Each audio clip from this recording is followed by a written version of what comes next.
Bonjour, bienvenue à cette présentation sur la tarification réelle. Alors l'exercice est le suivant. Prenez connaissance du fichier. Pardon. Prenez connaissance du fichier Excel taux réel. Pour le trajet entre Hamilton et Sorel-Tracy, construisez le graphique de la tarification réelle en commençant par le calcul du payant pour de chaque intervalle de poids. Donc, les tarifs sont présentés ici. Ce qui nous intéresse, c'est Hamilton Sorel-Tracy. Donc, regardez ici, là, le minimal charge sera, donc le coût minimum sera de 43,76. Ensuite, on a les intervalles de poids standard dans l'industrie.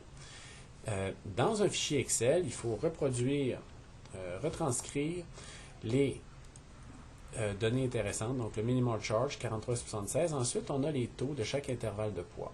Et la réponse finale sera la suivante. Donc, un graphique bien construit avec un titre DAX, avec pas trop d'informations. Par exemple, ici, j'enlève les décimales, c'est pas nécessaire.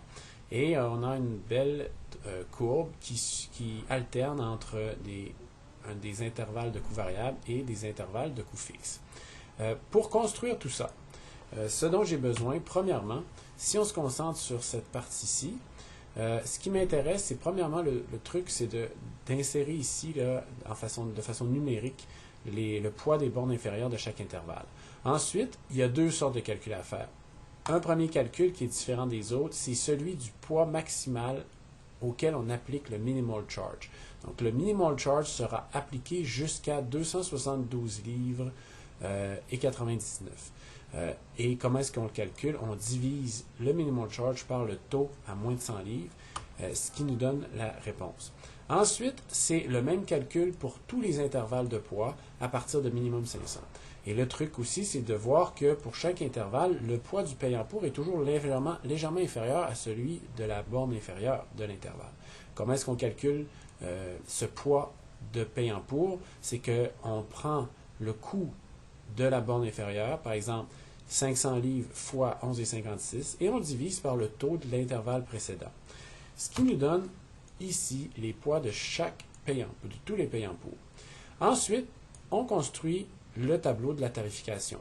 Pour chaque ligne, on a un intervalle avec le poids minimum et le poids maximum de l'intervalle. De façon évidente, le premier intervalle part de 0.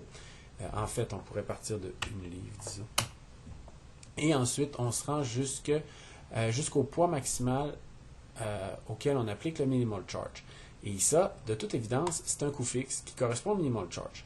Ensuite, on verra qu'on alternera d'intervalle à coût variable à intervalle à coût fixe jusqu'à la fin.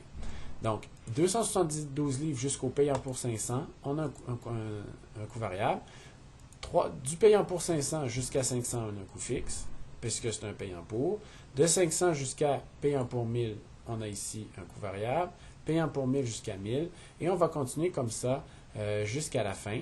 Et on appliquera le coût ici fixe plus le coût variable fois la borne supérieure de chaque intervalle afin d'obtenir un aperçu de notre coût total sur chaque intervalle.